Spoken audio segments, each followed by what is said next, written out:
Good morning, everybody. Pardon the ridiculousness. I just woke up. I am trying a new filming interface today. And so while I did that, I thought that I would show you all my morning skincare routine. So that's the topic of today's video. The objective of today's video is trying this new recording interface with my lighting and seeing if I'm gradually figuring this out. So what I've done already is I've washed my face. Like you guys don't need somebody to show you that washing your face is a thing.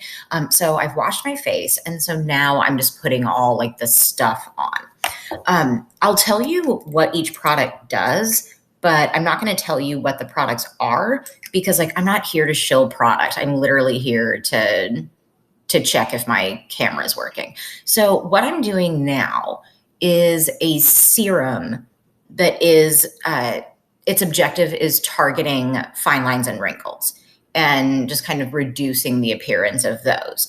It has Argireline in it, and that's kind of the main ingredient that's what the product is called. But it is designed to target wrinkles. So I am putting this on what I like to call my baby wrinkles and my big kid wrinkles. So my baby wrinkles are just the smile lines around my mouth. And this will soften those and it makes it look less noticeable. I am also putting this under my eyes. I've got some pretty deep creases under my eyes. And then I'm just trying to keep crow's feet at bay. So this is a good product to use for not only treatment, but preventative maintenance as well. And then, so I was just doing like a drop earlier, like now we're going in big. And you're like, uh-oh, Terry, why are you using that much? Because we need to tackle the forehead. I am a very expressive person. I do this a lot. And over time, that creates wrinkles, and I respect it. I'm happy being an expressive person. I love that I do this and this so much. But just the consequences of those actions is that my forehead is as chiseled as the Rock's abs. And so I am putting this all over my forehead because there are wrinkles all over that thing. And now we're moving on. So you know when you're supposed to move on to the next step of your skincare? When you feel like the step that you just put in has absorbed. So like when you touch it and you're like, oh yeah, that feels like my skin again, then you move on to the next thing. So I am now using a vitamin C serum. And vitamin C is great for brightening your face. It contributes to cell turnover, which gets all those fresh cells up to your face. I put this everywhere. And I wipe it around my face just for time. What you're supposed to do is pat skincare into place. But I will do a combination of smear and pat because I don't have all day to just sit here and pat my face. On aggregate, my skincare routine takes about like under 5 minutes to do. This video is not under 5 minutes because I'm telling you stuff the entire time. When it's just me, I don't sit around being like, and now we're using this. Like, I don't say that to myself. Sometimes I do, don't judge me. And so one of the things that also is helpful is in the time that it takes for products to absorb, like filling the time with other steps that you would need to do. And so if you find that a product is not absorbing quickly enough for you, do something like brush your teeth. And then the amount of time that it takes you to brush your teeth, that product will be absorbed. Or what I'm doing is in between the products that go all over my face, I'm going ahead and putting on my eye cream because by the time I get this guy blended, then it'll be time for me to do the next step. So, because I don't have time to just kind of like sit and wait for stuff to absorb. But if you don't wait for stuff to absorb, what you might get is called pilling. And so like, if you've ever wiped something on your face and then you get these like, ooh, what is that? Like if it like balls up as you're rubbing it on your face, that is called pilling.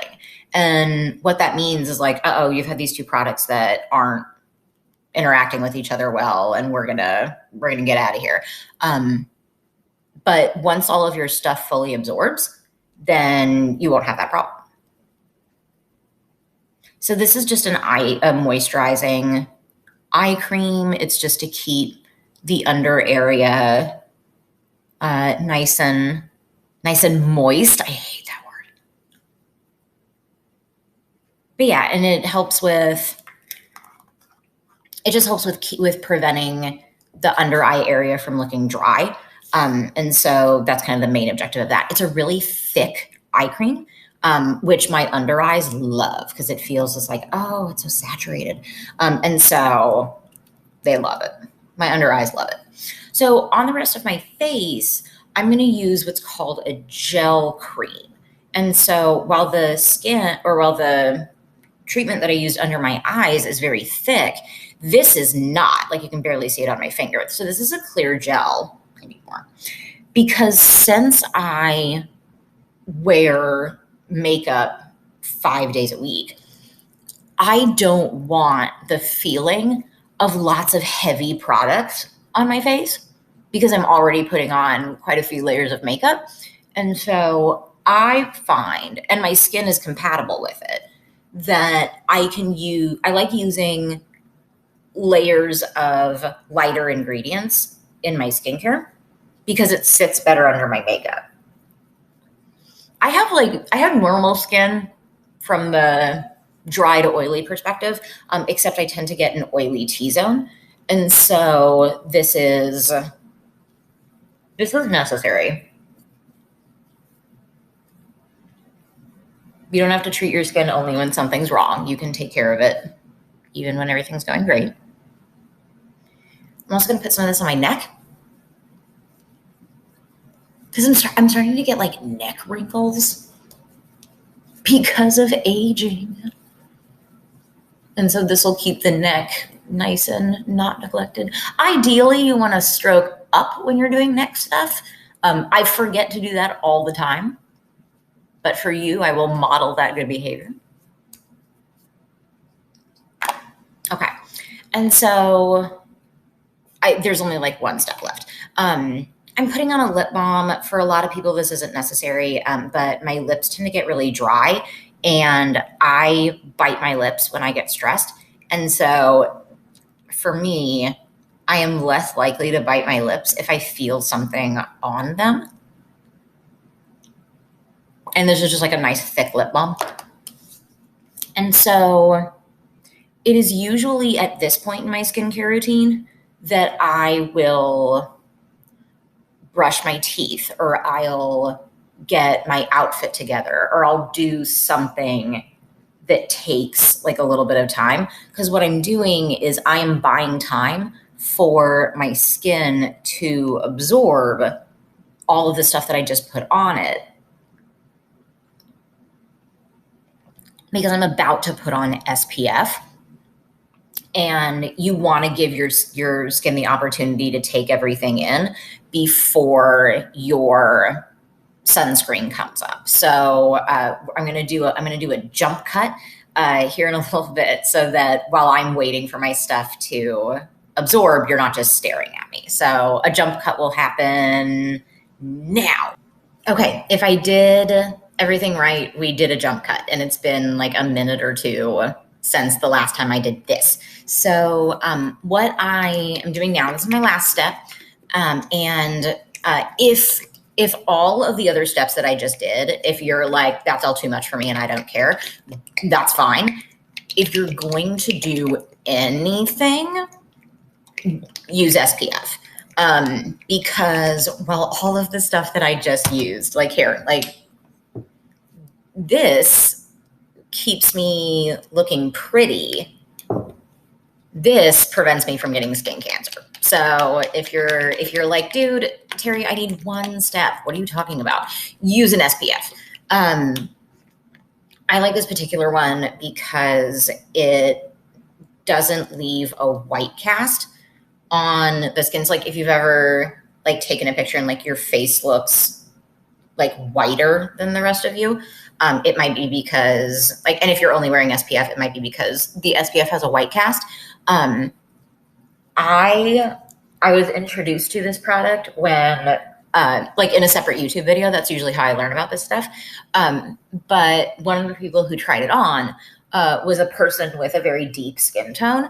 And that person with a very deep skin tone didn't have white cast when she took pictures. And so if you just find yourself on camera a lot like I am and you don't want to have a white cast, or if you're just taking lots of pics for the gram,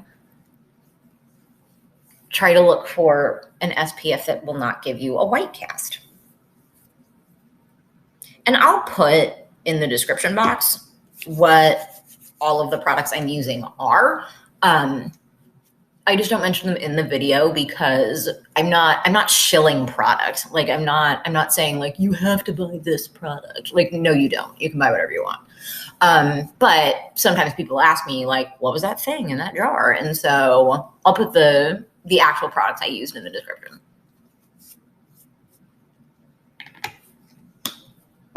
And that's it. So once you put on your SPF, you want to wait for a little bit more time before you put on makeup, if you're putting on makeup. But at that time, I'll drink or make myself a cup of tea, or I'll put my outfit on for the day. And so like you want to give a little bit of time between your SPF and your makeup, just so that they don't. So that they get along with each other. But you're not waiting like forever. Just give it like 3 to 5 minutes and then you'll be fine. But yeah, so anyway, that's my skincare routine. It's Saturday, so I'm not putting on makeup today. So this is it for me. I'm done. My husband has to put up with my ridiculous bun and me looking like this today, which isn't so bad. But yeah, so anyway, if you have any questions, let me know. If the video is a weird quality, please let me know. That's the main objective of why I was doing this today, and seeing if I can edit and all of that stuff. But yeah, if you have any general questions about skincare and stuff like that, let me know and I will answer them for you. All right, later.